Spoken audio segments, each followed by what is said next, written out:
He set up the problem. We've replaced the Imago Dei, being made in the image of God, being created with a telos and a natural purpose, which is communion with the Almighty, to you're an animal. That's probably at the basis of people getting a little bit thirsty for something with a bit more narrative. He's put it brilliantly. I think so much of what we think is emotion. Moralizing is emotion. Ethics is expression of emotion. So, no such thing as freedom, no such thing as truth, no such thing as goodness. No wonder we have a meaning crisis. Hi, I'm Glenn from Speak Life. We like to see all things through the lens of Jesus, including the meaning crisis. Do you know what the meaning crisis is? It's a phrase that was developed by John Vervaeke, a professor at University of Toronto. But even if you don't know the phrase, you are living through it nevertheless. It's the idea that we are now living without a grand narrative that orients us in the world. We no longer have the story of Christianity, let's say, in the West, that used to tell us what was up and what was down, what was meaningful and what was meaningless. And in the absence of such a grand story, we have sought to discover for ourselves meaning, and that has not gone well for us. We'll get into that by discussing a little conversation that happened between Alex O'Connor, aka Cosmic Skeptic, and the Triggernometry guys. That's Francis Foster and Konstantin Kisin. And it's an interesting kind of intersection of different audiences. And if you have a look at the comments on this video, you'll see that the Alex O'Connor audience is different from the Triggernometry kind of audience. The Alex O'Connor fans don't seem to quite get Konstantin Kisin and his forthrightness and his punchiness, and you can see how Alex O'Connor has generated a certain audience of atheists and anti-theists, but also vegans and co-travelers in the whole animal rights struggle. And you can imagine that Konstantin and Francis would consider many of the people who follow Alex to be woke or woke adjacent. And while Triggernometry tries not to be anti-woke, you could be forgiven for thinking, if you looked at the channel and you looked at the topics of conversation on that channel, that a lot of it is anti-woke. And so it's an interesting intersection of different interests as they come together in this conversation. But what's fascinating is where they intersect. Though they are coming from different places, they agree that there is a meaning crisis and that the meaning crisis has come about via the death of God, so to speak. The institutional retreat of Christianity in the public sphere has meant that there is a contested public space in which we no longer know what the narrative is, what the story is. And this has led to meaninglessness. And that's a huge problem, which both Alex O'Connor from his point of view and the boys from Triggernometry from their point of view are trying to wrestle with. And I'm a Christian, and I just have been very fascinated by this conversation. And at times, I find myself really agreeing with Alex. At times, I find myself really agreeing with Konstantin and Francis.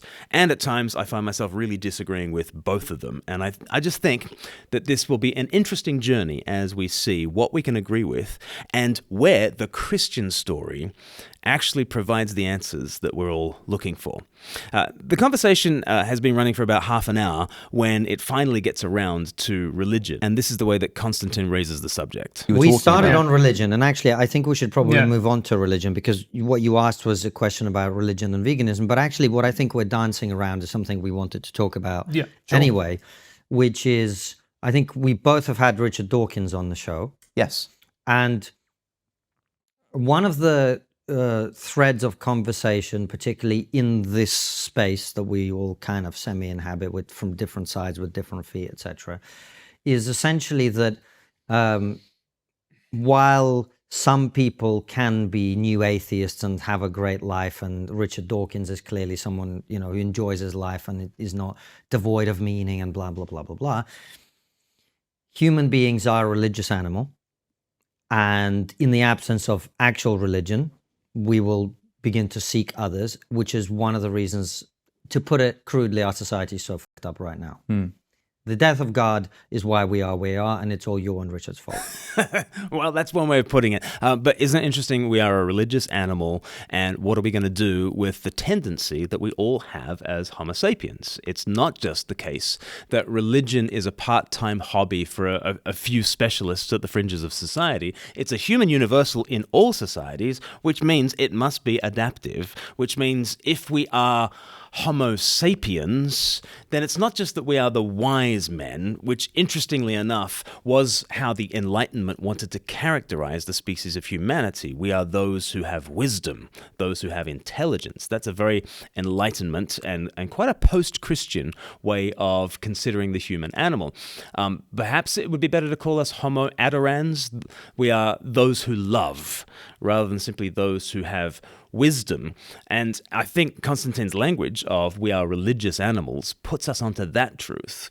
It's not simply that we are brains on sticks. It's that we are made for something greater, and to orient ourselves to something greater is at the heart of what it means to be human. So, Richard Dawkins, and so Alex O'Connor, why have you stolen that from us? Why have you taken away something that is absolutely crucial to humanity? And I love the way that Alex kind of begins by answering. And he kind of says, well, maybe you're exactly right in framing the problem in the way that you framed it, Konstantin. Yeah, maybe it is. I mean, look, there's some compelling evidence to show that religious communities, like I saw a study recently that religious communities coped better with the COVID pandemic, for example. Mm-hmm. And there's evidence to show that people feel more fulfilled. I think even like in their sex life, if they're religious, you know, there's so many reasons why there might be utility in being religious. Alex here references a couple of studies about the utility of religion, but he could multiply that by thousands, genuinely by thousands. I could link you to meta-analyses of 3,000 plus studies on the utility of religion in society, or 850 studies in the well-being and mental health benefits that are conferred by religion. And in the vast majority of these cases, the research is done on Christian populations. When they say religion, by and large, they do mean Christianity. I could point you to any number of studies and meta-analyses. I could point you to Tyler Vanderweel, who is a professor at Harvard, who's just come out with an over 1,000-page book about the benefits of religion to public health. It's called The Handbook of Religion and Health. I could point you to Brad Wilcox, who's a professor of sociology at University of Virginia. I could point you to atheists and agnostics like David Sloan Wilson or Jonathan Haidt. Again and again and again, the research comes in, and the research shows that those who are religious, and usually in the West, we mean by that Christian, but those who are religious have far better outcomes when it comes to even things like length of life and happiness of marriage and all kinds of mental health well-being. The data is in. Religion is good for you.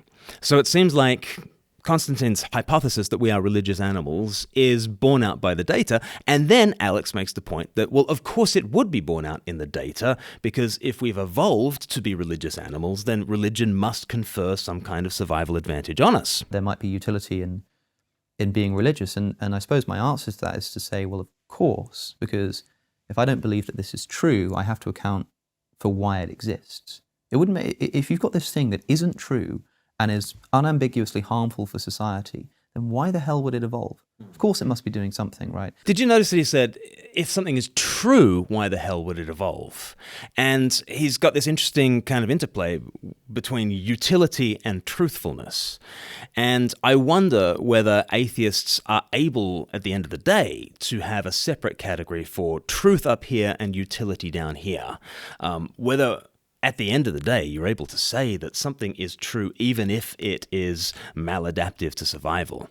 If survival is the thing that is driving our species and all survival and life on the planet, then it seems like whatever truth is, it's this kind of fairy tale thing if it is not geared towards survival.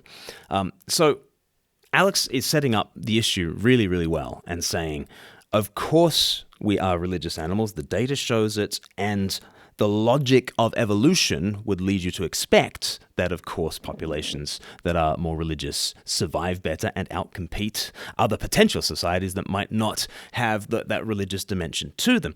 So he's setting up the problem that he has, which is a very open-handed and fair thing for Alex to do, and to set up the problem for himself and to say, religion confers all these benefits, and it's hard to account for why this would be the case if it were not true. So he's making the case difficult for himself, and here's how he goes on. And of course, the corollary of that is that by murdering God we sort of, the streets are covered in blood, and people are sort of trying to erect false idols out of the DNA, and they end up with, as you would probably see it, wokeism, as some would see it, Christian nationalism. Sorry, not Christian nationalism, because that's a form of religion, but nationalism, let's say secular nationalism. So maybe in the absence of God, we'll go very left into a kind of totalitarian and an authoritarian kind of wokeness that will clamp down on us. Or maybe we'll swing hard right and we'll go to a kind of nationalism. Interesting, he sort of said Christian nationalism and then corrected himself and thought, no, if we're post-Christian, it won't be Christian nationalism, it'll just be nationalism, which reminds me of Ross Douthat's tweet from 2016, the columnist from the New York Times. He says, if you do not like the religious right, you're going to hate the post-religious right. I think there's a lot of truth to that. If you do not like the religious right, you're gonna hate post-religious right. If you hate Christian nationalism, you're gonna really fear post-Christian nationalism. And so Alex is kind of saying, with the death of God, maybe we're gonna go hard left, my left. Maybe we're gonna go hard right. Where are we gonna go? And he doesn't really have an answer.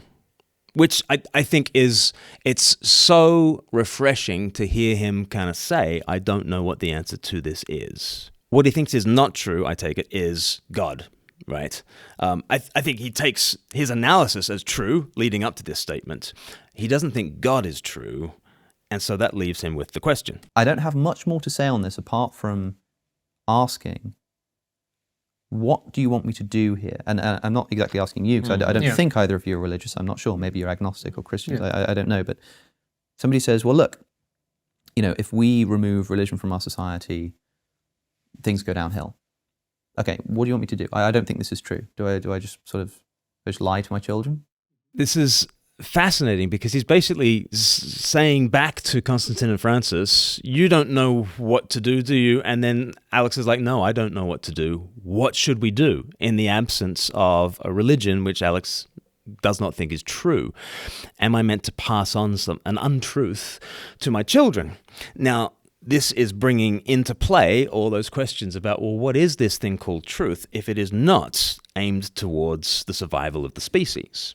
Can we really have this luxury commodity called truth that is not actually geared towards the necessities of survival? Why on earth would we have evolved such a thing as truth, as this luxury commodity, which does not itself contribute to the survival of the species? He set up the problem. He said, look, the survival of the species would take us in this direction. We're religious animals seeking transcendence. So maybe that would tell you, Alex, that you should teach your kids about God. But he's like, I'm not going to do that because there's this thing called truth. Now, in a second, we're going to jump to the end of this interview and we're going to see what Alex actually thinks about truth. And I think there's a great contradiction here in what Alex says. But in this portion of the conversation, he's saying there's this capital T truth, and I'm not going to go against conscience, and I'm not going to go against truth. I'm not going to lie. I'm not going to be a hypocrite. I'm not going to pass on some kind of acknowledgement of God in the culture and to the next generation, because I don't think it's true, and truth with a capital T is my highest goal. I don't think that fits with what he says later, but that's his position here. I just bring them up to believe something that I don't think is the case, because I think it's going to be beneficial for society. Like, maybe, but what does that look like? And people say, well, why don't you just sort of act as if you're religious? And Jordan Peterson says that people do this all the time. I don't think that's true. I think, sure, you can act like you're religious in the sense that you can go to church on Christmas. Cool, you can sort of, take part in your local religious community affairs and stuff. Now, I don't think that Alex is getting Jordan Peterson right at this point. I don't think Jordan Peterson thinks that, by and large, we navigate the world via reason and evidence, and every now and again, we might need to make a religious sacrifice over here. It seems to me that Peterson would say that a value structure is how we see the world, and you can't really navigate the world according to simple reason, simple evidence, simple logic, just the facts, man. None of us navigate the world via reason and evidence. We are always seeing things through a value structure that cannot be in the moment proved. And what do you call that? Well, you might as well call that faith. I think that's the sort of thing that Jordan Peterson might say to Alex O'Connor, but let me step out of Jordan Peterson's shoes and just stand in my own shoes and say what I would say to Alex O'Connor. Every single moment of every day you're exercising faith, and not just, I trust that the manufacturer of this seat followed health and safety rules and so it will not collapse beneath me, and I trust that the bus driver who drove me here, had passed his test, and that's, I'm not talking about simply that. I'm talking about treating every single human being as though they are made in the image of God, or you might want to secularize that and say that they have inviolable worth and dignity, and that they are equal to everyone else, no matter whether they're male or female, rich or poor, gay or straight, whatever class they are, whatever ethnicity they are. We're all equal, right? And I go through the 7 values of the air we breathe, in which I talk about the moral intuitions that we all take for granted. It's like the air we breathe. We believe in equality and compassion and consent and enlightenment, science, freedom, progress. We believe in all these things. And we cannot get through a day without exercising faith in probably all 7 of them. But you cannot logically demonstrate any of these things. You genuinely can't. I can't show you equality under laboratory conditions. I can't tell you why compassion ought to be this superordinate value that orders the ways that you treat all people. I don't have the studies to show you that beyond some kind of reciprocal altruism, very kind of limited pro-social behavior. But you and I and Alex, we believe in a kind of a compassion that goes well beyond simple pro-social behavior in the struggle for survival. You can't prove any of these things. And the idea that we are simply clever chimps who have inviolable human rights, that is just absolute cognitive dissonance at the heart of the West. And it's at the heart of every secular humanist, whoever wants to name the name secular humanism. I always want to say to such people, like, when you break apart those 2 words, you're confronted with 2 different kinds of realities. There's the secular, and for the purposes of this definition, the secular is just going to be the non-religious. And there's the humanism. And humanism is all those 7 values of compassion and equality and progress and freedom and all that great stuff. But the non-religious view of the world is that we are biological survival machines clinging to an insignificant rock, hurtling through a meaningless universe towards eternal extinction, but we ought to be kind to one another. But we ought to treat one another with inviolable worth and dignity. But no human should ever be the property of another human being. And the arc of the moral universe is long, but it bends towards justice. What do you call all those things? They are not the result of scientific experimentation or logical deduction. Okay, they are faith statements. You live by faith every moment. And so when Jordan Peterson says we are religious and we live into these religious values, and when I say that the air we breathe has all these moral intuitions, I'm putting a question mark above the very heart of Alex's vision of the world, which is that we are by and large truthful people who navigate our lives according to the facts, and every now and again we're called on to make certain sacrifices, and maybe religion will help us for that. No, it's not like that at all. Woven into the warp and woof of your everyday life are beliefs, and those beliefs are incredibly Christian-ish. And I guess you have to read the book, The Air We Breathe, to kind of get my argument in full, but that's kind of the argument. The argument is not that every now and again you might need to take a leap of faith. Every now and again you might need to take a sacrifice or believe in some kind of higher power. Woven into your life already are beliefs that you cannot prove or demonstrate logically. Woven into your life are faith positions that are incredibly Christ-like because we are living in the world that Jesus built. His revolution has been, in the words of Tom Holland, the most disruptive, the most enduring, the most influential revolution in human history. We're living in that world, and we cannot help but breathe that kind of air. And so it is simply not the case that in order to be a religious person, you need to do this completely other alien thing called religion, called Christianity, called church. It is to own the Christian assumptions and intuitions that you already have and to nurture them in community. And the way you nurture them in community is not by making so many grand sacrifices in the scheme of things. The way you nurture them in community is at a very granular level, as Konstantin will actually remind Alex in just a second. But when it comes to actually having to make an essentially religious sacrifice, like a real sacrifice, if you have to sort of put your life on the line for essentially a religious principle. Let's say you were just sort of pretending to be a Christian, you're just acting like a Christian, and suddenly there's a political invasion, a different religion sort of is taking over the country, and they come to you, they hold a gun to your head, and they say that Jesus is not God or I'll shoot you. Right. And so for Alex, it's like Christianity is this peripheral thing, and you're getting on happily in your life. And it's only really about whether you make a declaration that Jesus is Lord or not. And then the rest of your life is just lived in this neutral space. And then imagine that somebody else has a gun to your head saying, okay, stop calling Jesus Lord. Say that Jesus isn't Lord. And that's the sort of the switch that flicks you between Christian and this other religion. Like religion for him in this scenario is totally divorced from everyday life, but it's not. It's absolutely not. Christianity is woven into the structure of Western society, but also I believe that this is just Jesus' world, and that on every country on planet Earth, there is the general revelation of a God who is revealed in Jesus, and that to live in this world in any way that's oriented to truth is to live in this world oriented towards Jesus in one way, shape, or form. And therefore, it's just not the case that we live largely neutral lives, and every now and again you're forced to consider whether Jesus is Lord or not. It's woven in far more, and I think Konstantin has this so beautifully.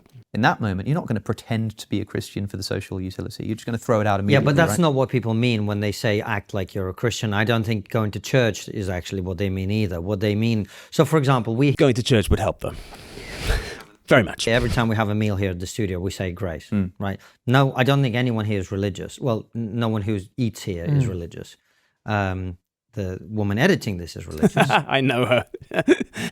And so she's left this bit in the video. So she's upset with all three of us. Now, so what I think they mean is there are certain practices around religion that will make your life better. Yes. And I think that's definitely true. And they will nurture the beliefs that you exercise minute by minute, whether you ever set foot inside a church or not. You're exercising Christian-ish belief. But you need to nurture that faith, because there's the whole natural side of you, right? There's the humanist side of you. There's also the secular side of you, the non-religious side of you, that just wants to treat not only yourself but everybody else as just clever chimpanzees who are competing with you in the struggle for survival, right? And so you need to nurture, you need to spend time inhabiting that story, the story that gives you the equality, compassion, consent, enlightenment, science, freedom, progress. You need to inhabit that world, surrender to that story, and do so intentionally and communally and sacramentally. And so actually going to church is right at the heart of living that good life.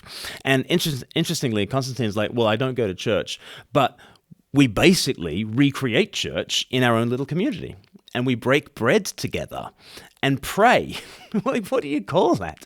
Like, in the absence of church, you have to reinvent church, okay? Which, again, just goes to the point that we are ineradicably religious. The constant practicing of gratitude, the appreciation great. of the fact that you're not the center of the universe, the connection with the transcendent or the divine, the recognition that other people are as equal and equally important in the world as you are. Which you can't prove. Like, you can't prove that at all. And actually, to try to prove that would be unconscionably wicked. I'm going to design an experiment, and we're going to see what the value of all people are. Well, how are you going to, like, what metrics are you going to use? Like, what's your standard for how valuable every human being, or like economically productive? Like, is it just they're taller, they're stronger, they're faster, smarter, better looking, or equally good looking? Like as soon as you compare any two people by any one metric, you're going to discover their inequality, their differences. In what supernatural realm does equality exist that you're going to bequeath it to every single individual on planet Earth? It's an incredibly religious thing. And that's why you need to lean into the practices of having an open table where everybody shares, no matter who you are, right? That we are all, whether male or female, Jew or Gentile, slave or free, we are one in Christ Jesus, which is Galatians 3 verse 28.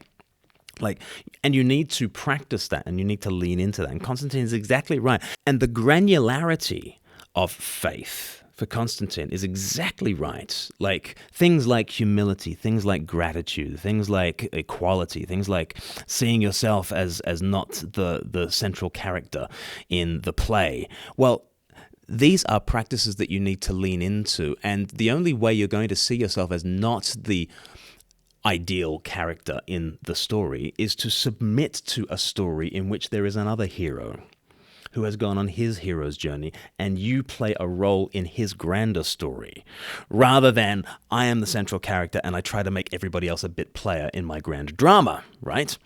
That's naturally how you and I tick. We need to lean into a different story. And do you know a different story in which ultimate reality is also humble? In which ultimate reality is gracious, such that we might give thanks. In which ultimate reality goes on the hero's journey for us. There is no other story. It's Jesus or nothing at this stage, right? Where else do we get the idea of divine humility, of a divine hero's journey who enters into the void on our behalf to give us the happily ever after, and who creates a community of utter equals, right?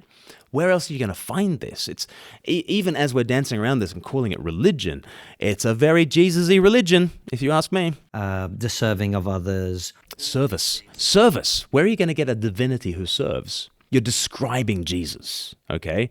Jesus is at the heart of your church, Konstantin. Konstantin, you're praying, you're breaking bread with others, you're practicing gratitude, you're considering everybody equal, you're trying to take yourself out of your own ego and into a story in which somebody else is the hero who's gone on the hero's journey, in which service is supreme. It's Jesus you're talking about. You are describing Jesus there.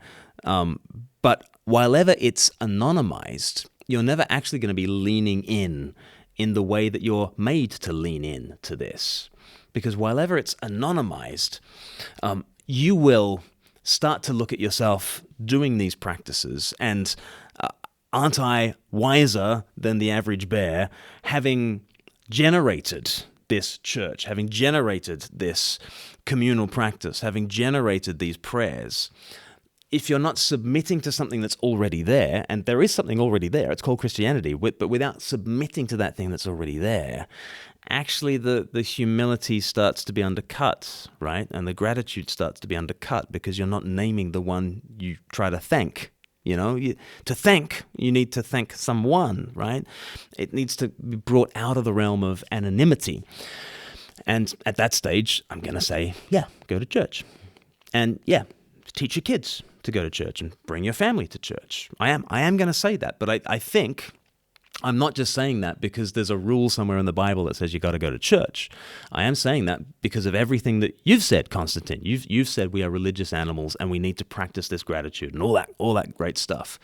All of that seems to me to be pointing in one direction, which is go to church. All of these things are practices that most religions have developed in one way or another. So Hinduism does not believe in equality at all, right? Now, the Buddha rejected the caste system, and so he found Hinduism to be too unequal for him, and so he did his own thing, and Buddhism emerged as a result. But you can look around at the various religions in the world, and they won't all teach the exact same thing. And I fear that it is a little bit colonialist to look around the world and kind of look at every religion and basically say, yeah, but they're basically like Christianity, aren't they? No, let them be their own thing and allow them the integrity to be authentically what they are. I think the sort of thing that Konstantin is describing certainly fits really, really badly on atheism. It fits much better in a lot of different cultures in the world, but I would say that it finds its true home within Christianity.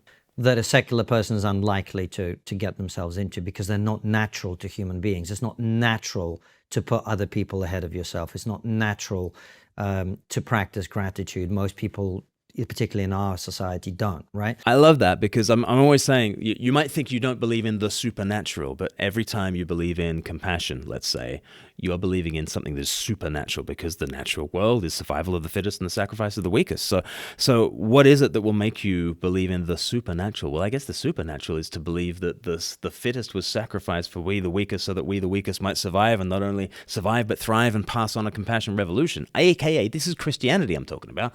But as soon as you talk about compassion in those terms, you're talking about something that is supernatural. And I've seen people who thought that they could never believe in supernatural entities, and then they're awoken to the fact that every day they exercise faith in the supernatural. And as you pull at that thread, you might just find that there is someone at the other end who is compassion on legs. You might find someone who is a divine servant. You might find Jesus Christ at the other end of that. So I think what people mean when they say act as if you are religious is adopt some of the kind of the best things about religion. And it is an interim answer, by the way, because you mentioned children. Once you have children, it becomes very difficult. It's hard to explain to a 5-year-old why they should do something without, the bearded man in the sky, which I know religious people will get upset with me back because it's an unfair caricature, but I use it exactly for that purpose. Yeah. He was on this very channel, and I pulled him up on the bearded man. It's the old man in the sky. If somebody ever says to me they don't believe in God, my next question is, well, which God don't you believe in? And they end up describing some kind of distant individual, high on power, low on personality. You can check out my interview of Konstantin back last year. But Konstantin has raised the issue of children, and how are we going to pass on these practices of gratitude to the next generation? Alex has got a great question about this. Not to mention talking about things like death. Yeah. I mean, I don't know. I don't have children. I know that you do. If you think, as you seem to be implying, being religious might have some societal benefit and some personal benefit, and that being an atheist might lead to being, more self-serving and less sacrificial and this kind of thing. I mean, are you going to raise your child as a theist? Are you going to teach them that God exists? Are you going to take them to Sunday school? I don't think I'm going to teach them either, actually. I think I'm going to let them discover their own way of relating to that thing that does exist. Whether it's not that it's God that exists, but there is a connection that binds all people, all human beings together in some way, and we all feel it. And the spiritual within us is part of that. I got two issues with this. The first one is Konstantin seems to have a kind of a freedom narrative that's very strong for him. He doesn't want to go to church. He said that when he was on the channel.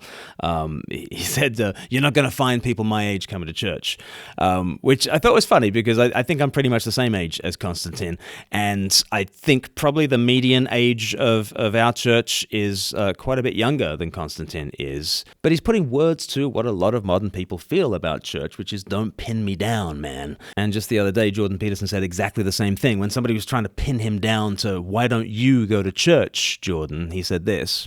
What is stopping you from embracing the faith of your wife? You mean all those pesky Catholics? I don't know if anything is stopping me. What's holding you back? I don't think anything's holding me back. Everybody's got their own destiny. And so... Is it in yours? Is it in mine? I would say it's unlikely. But... Why do you say unlikely?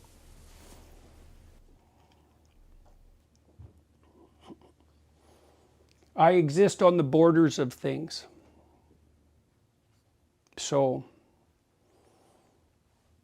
Why is that? I don't know, but that's how it is. So, surrendering to that bigger thing, we might name all the psychological benefits of it, but it's another existential issue whether we will actually submit to Jesus Christ, whether we will actually bow the knee, whether we will actually surrender to the story in the way that the story demands to be surrendered to. And so my first issue with Konstantin here is he's letting the freedom narrative be too dominant here. And if you allow freedom to be at the top of your hierarchy of values, you'll only end up being lost, okay? Freedom is not found by simply being independent. Freedom is found within the dependencies that you were made for. So my first issue is with Konstantin saying, I don't want to take my kid to church, I'm not going to go to church, because I think he's got the freedom thing going on. My second problem with what he's saying here is that to anonymize the spirit that holds us all together and to imagine that that is some kind of supra-religious force, that vital force that connects all things, if that isn't Jesus himself, I'm a little worried, because there's all sorts of people who've spoken about the vitality that is just within nature and that we all just naturally participate in, and we want to be vitalists, don't we? That is a really scary kind of ideology, actually, because I don't want to submit myself to any power that is not Jesus, because only Jesus, I think, has proven himself to be worthy of exercising power, because he exercises his authority in order to serve. He doesn't dominate, he loves and liberates. And so the Spirit who binds together all living things, if that is not Jesus, and if that is just some kind of generic vanilla force within nature, I'm worried, because nature doesn't teach you equality, nature doesn't teach you compassion, nature doesn't teach you freedom, nature doesn't teach you gratitude, nature doesn't teach you service, nature doesn't teach you any of these things that Konstantin has just been saying are so vital for us. So let's not be vitalists, and let's not just have an anonymous kind of supra-religious force binding us all together. I think we do need Jesus himself to bind us all together. So those are my two problems with what he said so far. I think we need not to be so concerned with freedom that we don't actually go to church and actually submit to the thing that's already there. And we need to name the force that binds all things. The force that binds all things is Jesus. Do you code that as the bearded man in the sky caricature, or do you code that as spirituality, or whatever is up to you? But that thing exists. There's no pretending otherwise. But notice that's essentially what secular society does on a societal level. A secular society is not like an atheist society. It's not like sort of communist Russia that's actively persecuting religious ideology. It just says hands off. We say, look, I'm just going to leave it up to you. You can explore this religion, that religion. We just hope that there's some kind of unifying spirit that we're all just going to come together and get along, even though we're all exploring our own ideas. And that's the thing that people are pointing to and are saying is disastrous. I think Alex is both right and wrong here. He is absolutely right that secularism is not the same as atheism at all, largely because secularism came out of Christianity, okay?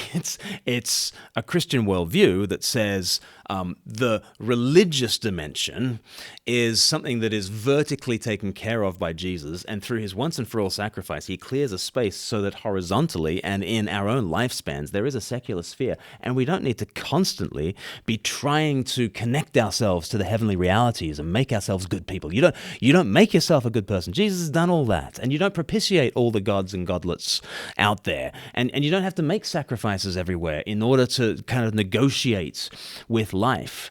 Jesus has done it all, and he has cleared a secular space in which you can get on and live your life. What I disagree with about Alex is that the secular sphere in that Christian sense is not that I can have one religion or another religion, because all religions are the same in the end, aren't they? No, I mean, we know that's not the case. We know that within fundamentalist Islam, it's very difficult, and isn't it tricky, if you've got a lot of fundamentalist Muslims who want Sharia courts to enforce Sharia law as a paralegal institution off to one side, and then you've got to figure out, well, how does that relate to our court system and our judiciary? Secularism is under threat at that stage from different religious truth claims, and so what we have come to know as the secular has always existed within a Christian framework, and it is very much up for debate whether you can have secularism without Christianity, because suddenly, if you have no Christianity arbitrating about what that secular sphere is and what values are actually going to operate in that secular sphere, then it's not going to be policed, and you're going to have ideology after ideology contesting that space, and the turf wars are going to get brutal. Whether it's Islam or whether it's the successor ideology, woke ideology as Konstantin might call it, or whatever it is, there'll be all sorts of people trying to claim that secular turf, because that sense of the secular has come from a Christian notion. It hasn't come from the notion that there's some kind of neutral space that we can all just inhabit. There is no such thing as neutrality. We are religious animals. If you like the secular, then you really ought to want Christianity to flourish, because it's Christianity that allows you to have the secular. That's what I'd say to Alex at that point. No. They're pointing to Christopher Hitchens and Richard Dawkins and all these other people who continually attacked religion as a thing that should exist, right? God is not grey and all of this other stuff, Hitchens' book and etc. They were people who... This is my issue with new atheists, and it's when I lost interest. I wrote a whole thing about it called The Atheist Delusion on my Substack. Yes.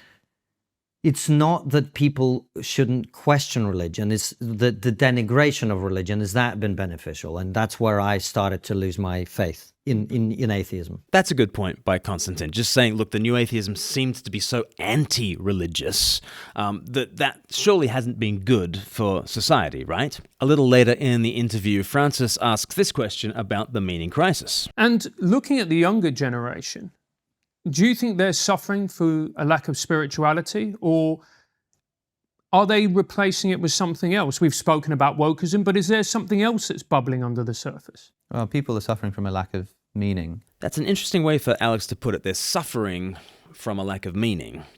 That communicates to me, at least, and I know his kind of ethical framework. He's a radical emotivist. He doesn't think that there is objective good and evil, but rather we have very strong emotions about good and evil. And instead of saying that murder is wrong, basically we all just say boo to murder. And that actually his ethical framework is whatever actually increases happiness and minimizes pain is the good path to take. So I do find it interesting. He says we're suffering from a lack of meaning, as though meaning is not really the thing we're after, but minimizing pain and maximizing happiness is. Meaning is... People always ask about meaning and purpose, and there's that really tired joke about what meaning means, but it's not a joke. Like what are we talking about here? Like it's such an intuitive question that people ask all the time. What's the meaning of life? What the hell are you looking for? Like, what do you mean by meaning? It's a great question. What's the answer? And I the best I can come up with is something like a non-contingent reason to act. So like a reason to act or to be that isn't dependent on something else. I think Alex will run into problems with this because really he is a determinist. He does not believe in free will. So actually everything is determined and nothing is contingent in his universe. You know what contingent is? That there are things that are contingent, they could be otherwise. There are things that are necessary, they could not be otherwise. Alex doesn't believe in contingency at all at the macro level. The story he's telling of the world is of an entirely closed system in which everything grinds along according to physical necessity. In that sense, everything unfolds non-contingently. Does that mean life is more meaningful? Right? Because everything is non-contingent. Everything is necessary. Everything is determined.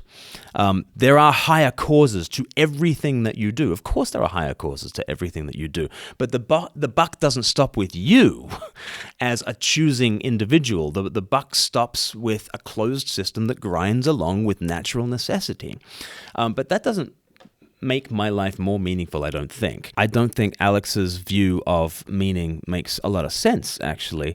What would I say is meaning? What is meaning? Meaning is the greater story into which you can plug your life that makes sense of it. There is a satisfying story that even when little old you is a tiny bit player in it, it draws the strands of your life, of your choices, of your activity and your passivity, and it draws it into a greater story that makes cognitive sense, that gives you a sense of satisfaction that this part and your part in the greater story serves a greater purpose, right? It's something that is given, it is something that already exists because the great story already exists, and it's something that is able to sweep up not only the things that you do, which was at the heart of Alex's definition, but also the things that you don't do, because most of my life I'm not active in. Life is what happens to you while you're busy making other plans, as John Lennon said. I am passive in most of my life. And I think we can understand that actually it's not just my actions that can be meaningful. It's also the things that happen to me that can be meaningful.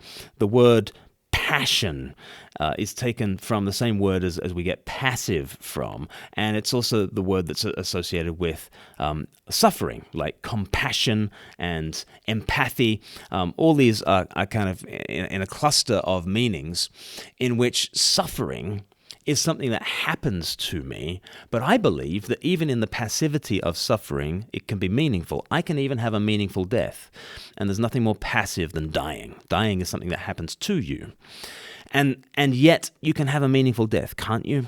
And so Alex's definition is all about your activities and having a non-contingent reason for your activities. I don't think that makes sense within his own system. I don't think it's a particularly satisfying definition for anybody, but I think there's a story that exists that, if you are plugged into it, gives incredible cosmic significance to even you as a bit player, and even to the parts of your life in which you are just suffering, in which you are just passive.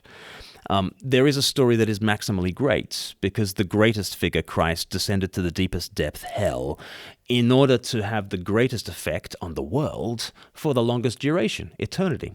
It is a maximally great story. It is an unimprovable story. It's a limit story. You could not have a greater story. And therefore you could not have a greater sense of meaning, purpose, and significance than to surrender yourself to this story, plug yourself by faith into Jesus, and be a part of his greater story. That is where meaning comes from. And so no wonder when Christianity is in the rearview mirror, our sense of meaning and purpose is declining massively. And our mental health statistics are just absolutely tanking. Deaths of despair are through the roof. It's no wonder when we've seen the death of this God. This God is the one who can give the most meaning, the most significance. And bear in mind, some people say, well, I just don't have any purpose. Probably they mean like no objective purpose that should be prescribed. But you must have something that is ultimately motivating you, otherwise you wouldn't be doing anything. But the ultimate thing that's motivating you within the closed system of Alex's world is just natural necessity grinding along.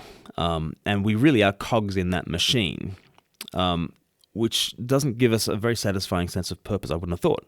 And so what the religious will often do is say that whatever that thing is, that's God. And so Peterson defines God as whatever's at the top of your value hierarchy. That's just his definition of divine. He says, you're writing an essay. Why? To get a good grade. Why? To get a good job. Why? To provide for your family. Why? And if you keep going down, whatever you bottom out in is God. Now, the point that he makes, and I think the reason he then says, famously, oh, you think you're an atheist, well, you don't act like one. You're not really an atheist kind of thing, is because he correctly identifies that everybody has to have the summum bonum. Everybody has that first motivating reason. So everyone's going to have one no matter what. And I think that the sort of nihilism and confusion that people experience is that before they were told what it was. They were told, even if you don't recognize it, the thing motivating you is God. Whereas now it's unclear. And people who are struggling with meaning, I think, are sort of going on a journey of trying to discover what that thing is. And sometimes they find that they don't like it, because if you're an atheist materialist, you realize that ultimately the thing that's motivating me is my genetics and my crude bodily desires. Which is what Alex thinks. Genuinely, that is what Alex thinks. And you can explain morality. The reason that morals exist is because of reciprocal altruism, or because we share genes with each other and that's why it evolved. But ultimately, you break it down. Well, what's the ultimate motivation? Well, because I've got genes inside me that are dictating that I do particular things. Which is exactly what Alex thinks. It's exactly what Alex thinks. We'll see that in just a second. That is the summum bonum, and we've replaced the Imago Dei, being made in the image of God, being created with a telos and a natural purpose, which is communion with the Almighty, to you're an animal. And that's not a nice realization. And I think that's probably at the basis of people getting a little bit thirsty for something with a bit more narrative, let's say. He's put it brilliantly. He has put brilliantly the problem that he cannot solve. And he's named what the meaning crisis is better than anyone I've heard do it, really, at that point. Let's go to the end of this interview, because always on Triggernometry, they ask their guest, what should we be talking about that we're not talking about at the moment? And Francis asks him that question. And Alex just comes out with what his vision of reality is like. And I think it's exactly as dystopian as he describes it just now. Final question is always the same, and you've actually mentioned it at the start, ruining the reveal, which is, what's the one thing we're not talking about as a society that we really should be? Okay, well, so there's that, but because I want to give you something else. I think the extent to which emotions are at play in what we think is rational decision making. Everybody recognizes this to some degree. Everybody recognizes that, oh, you're actually being more emotional than you realize. But I mean, like, really specifically. I recently spoke to Robert Sapolsky. I don't know if you've had him on the show. He just wrote a book about why there's no free will, which I agree with. I don't think there is. Offhand comment, I don't believe that there is such a thing as free will. Why is there a meaning crisis? Well, apparently nothing you do changes anything. And that's just a little offhand comment. But let's zero in on what Alex is saying, because I can agree that actually we are not as rationalistic as the Enlightenment thought that we were. And waking up to the fact that our heart makes up our mind for us is a really important thing. And it's something that the New Atheism got completely wrong. And I'm very glad that Alex is kind of waking up to the fact that rationality does not rule.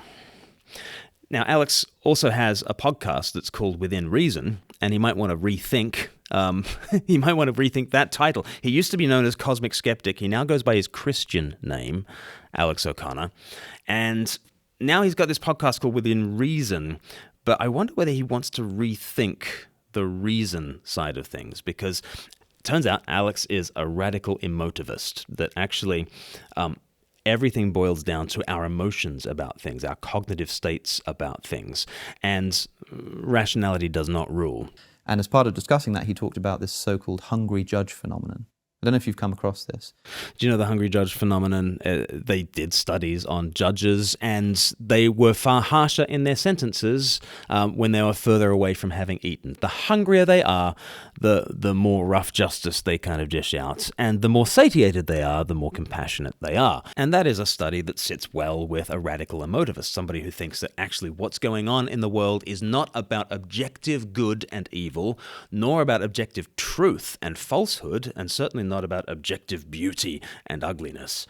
But we're basically just emotionally reacting to the world, and we might want to clothe our emotional reactions in the language of reason, or in the language of objective truth, or in the language of objective goodness or of objective beauty. At the end of the day, it's just your gut, really. There was this large-scale study done about parole boards, and they were trying to figure out what's the biggest predictive factor as to whether a judge grants parole or not. And they found that the biggest predictive factor is how long it had been since the judge had eaten a meal. Mm-hmm. Now that's really like cool and funny and like, oh, what an interesting anecdote. People go to prison or get their freedom based on whether or not a judge is hungry. People's freedom is taken away, says the guy who doesn't believe in free will. But, okay, that's a cheap shot. But, okay, so he is noticing that absolutely our gut level intuitions are ruling us far more than we imagine this to be the case. And I think the great study on this was Jonathan Haidt's book from over 10 years ago now, The Righteous Mind. We think of ourselves as brain-led, as rationality-led, but actually our mind and our rationality is a lot more like a rider of an elephant that is not a very tame elephant. And the rider might be barking orders at the elephant, but if the elephant wants to go down into the ditch, the elephant's going to go down into the ditch. And the rider is not really in charge of things. And really our gut instincts and our intuitions and our emotions are the elephant that's kind of in charge of the rider, however much we want to pretend that the rider is in charge. And this kind of gels with so much that the Bible says. And so a phrase we're often using here at Speak Life is from Ashley Null. He says, what the heart loves, the will chooses, and the mind justifies, right? We're heart-led creatures. We choose what our hearts want to do. And the mind does play a role, but largely the mind comes along to rationalize what you already wanted. Your emotions play this huge role. Now, I don't think it's just gut intuition all the way down, and Jonathan Haidt doesn't think it's gut intuition all the way down. The problem with saying it's gut intuition all the way down is that you lose any sense of there being truth. But if there's not such a thing as capital T truth, then Alex, why not submit yourself to the utility of Christianity for the survival of the species? And that's as true can be anyway, right? If and so submitting yourself to a story that is a better story, like the Christian story is a maximally great story, and the deterministic story is a terrible story. So why don't you just submit yourself to something that is better and like throw yourself into community until you really do feel like service is divine and compassion is supernatural? Why not throw yourself into that story and let your feelings catch up with you on that level?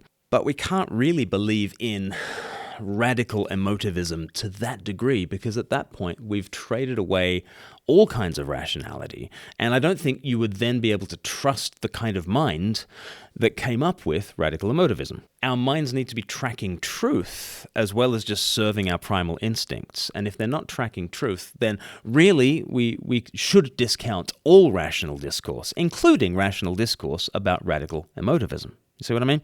It's this undermining thing. But Alex's atheism really is that undermining. He doesn't think that there is such a thing as freedom. He also doesn't think that there's such a thing as truth. And he gets really radical about this. Let's have a look. And I think, it's my contention, that this happens... He caught himself. And I think, it's my contention. Okay. Is it a rational contention or is it just a gut level instinct? I think. Can we really do away with language of think? A radical emotivist says whenever we say think, we actually just mean feel. So is this what you think? Is this your contention? Is it a rational contention? But what do you think? That this happens all the time. Sure. We are essentially emotive creatures, that things we think are plain, simple, propositional truths are not. People recognize this to some degree. Oh, I was hangry. Oh, you need to sleep on it. They recognize that sometimes, the way that your emotive state is can affect how you're reasoning. I think it's like emotion through and through. I think it is heart-driven. But I think the heart is not sub-rational either. And the heart can be informed by the word from beyond it, and can be conquered by the word and can be reshaped by the word, such that we can be renewed by the word, and our minds can be renewed, and there can be a certain level of rationality.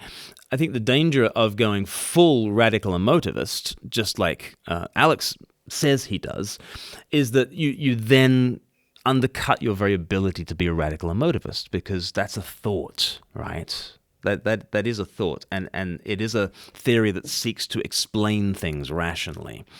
And I don't think Alex actually behaves like a radical emotivist, especially when he says, I don't want to teach my children about Christianity because I don't think it's true. Well, do you remember he said that? He said Christianity isn't true. So what do you want me to do about the meaning crisis? I can't just say things that are untrue. I've got to be true to my thing called truth, right? Well, apparently not. Apparently he doesn't think truth with a capital T exists like that. At which point I want to go back to that part of the conversation and say, well, so why not? Why not just submit yourself to the thing that actually the studies say improves society? Oh, no, because it's not true. Well, okay, well, what is true? I think so much of what we think is emotion. Moralizing is emotion. Ethics is expression of emotion. Ethics is an expression of emotion. So both good, so no such thing as freedom, no such thing as truth, no such thing as goodness. Even like, when you consider your basic philosophical premises, I've sometimes argued in the past that we can emotivize all of philosophy. I mean, why can't P be true and false at the same time? Why is the law of non-contradiction, fundamental logical law, why does it hold? Well, because when you try to consider P being true and false at the same time, your brain just goes, no. Just goes, boo. Just goes, I don't like it. All of philosophy, all of logic is apparently just emotivist. It's not true, though. I can say that P and not P are both true in the same way, at the same time. And my brain doesn't do anything, actually. Right? And actually, there are cultures that do not enshrine the law of non-contradiction, like in the same way that those in the tradition of Aristotle have, okay? There are lots of cultures that haven't really been that bothered about the law of non-contradiction. And I don't know if you've spoken to people in your life, but people can very much hold two absolutely contradictory ideas in their head all the time. They say it's called cognitive dissonance, but most of the time it does not feel dissonant to us. Most of the time our brain does not say boo, does not say no, does not say yuck. But I think we still feel that if one person believes in the law of non-contradiction, another person doesn't believe in the law of non-contradiction, that there still might be a position above those two people that can point to one of them being more right than the other, okay? Certainly, all of thought in the Western tradition is based on that, and to say that all of it is just reduced to emotivism is basically to throw out kind of philosophy. So all the philosophizing, it's all emotivism, all of goodness, all of truth, all of freedom. We've traded away it all. And Alex, at the end of all things, says, yeah, there was a story in which you are made in God's image and you are destined for communion with the Almighty forever. There is a story in which the highest figure descended to the deepest depths to have the greatest impact on the most number of people for the longest duration. There is a maximally great story. And we've traded that for no freedom, no truth, no goodness, no philosophy, no logic. And we simply derive meaning from doing what is non-contingent, from doing what is, in other words, necessary, from doing whatever is determined, right? No wonder we have a meaning crisis. I think Alex has been brilliant at describing what the meaning crisis is and where it's come from. But in terms of a solution to it, I don't think Alex has it. I think Konstantin and Francis are very much wanting to answer that meaning crisis, and they've got their practices going on. They've got kind of like a mini anonymous church thing going on. There's a great bit that we haven't gotten to in this interview. Do go and watch it on the Triggernometry channel, where Konstantin and Francis kind of talk about, but you can make your own meaning, can't you? And Alex brilliantly sort of says, no, you can't make up your own meaning. You need purpose, and that purpose, as I say, everybody has a purpose, but if you recognize that the purpose is something essentially trivial and something that's outside of your control, then I suppose the motivation starts to fade away, which is why God was a good one, because God being the same thing as love and the same thing as beauty entails that you can do things like helping other people, and you can say that it's in the service of God, whereas now you have to sort of rationalize it as, yes, ultimately the reason I'm doing it is in the service of my own genes and my own self. That just doesn't have the same sort of romance. Yeah, but that's because you don't have to stop at at that particular point. So once you've got to the point where you go, well, I'm here to reproduce, that's all I'm here, that's all my purpose that I have, then you're free. Actually, and then you can create whatever purpose you want. There is meaning you can create for yourself, even if the realization you have is the ultimate meaning is to reproduce your genes. I'm not sure that you can create your own meaning in a fundamental sense. I'm always suspicious of this concept. I think everything you've just said already presupposes an underlying value judgment. Because if your friend comes to you and he's a heart surgeon and he could save 1,000 lives, but instead he wants to count every blade of grass in Hyde Park, and he trades in that life for this life because he's chosen to and he's free to, and nobody can tell him what to do, right? And that's as meaningful as that. No one would think that counting every blade of grass at Hyde Park is as meaningful as being a heart surgeon. Nobody thinks that. And if that person was your friend, you would say, no, that is not meaningful, that is meaningful. You can't just make up your own meaning. You can't. You can't just invent your own meaning. You have to discover a meaning that's already there. Alex absolutely wins that part of the debate. So where have we got to? We've got to the idea that meaning has to already be there. You cannot invent it. It needs to be discovered. And so there's this prior thing, this prior story in which service is our highest ideal and compassion is supernatural, in which you're not the center of the universe, but you can play a bit role in someone else's hero's journey. You've got to have this sense in which, you know what, you're not a cog in a machine, but you're a player in a play, and it's a great story, and it's headed somewhere wonderful. And at the heart of this story, there is service, there is sacrifice, there is humility, there is grace, there is something to be grateful to, there's someone to give thanks to. It's Jesus, right? It's Jesus. And no wonder there is a meaning crisis. And Alex, for his own reasons, doesn't want to submit to that Christian story, and Konstantin and Francis, they don't want to submit to the story in that sort of way. Jordan Peterson wants to do his own thing. He always remains at the fringes of things, he says. But there is this story, and it's true, and it's good, it's beautiful, it's compelling. You will find in this story freedom. You will find in this story hope. You will find in this story purpose and significance. You can suffer well in this story. Even when you're not active, even when you're utterly passive, you can suffer well, you can even die well in this story and still have meaning and purpose and significance and hope. It's the ultimate story. You won't find a better one. And if you want to find out about Jesus Christ, why don't you do 321 now? It's our online course where you can look at life according to Jesus. You can binge it in a couple of hours.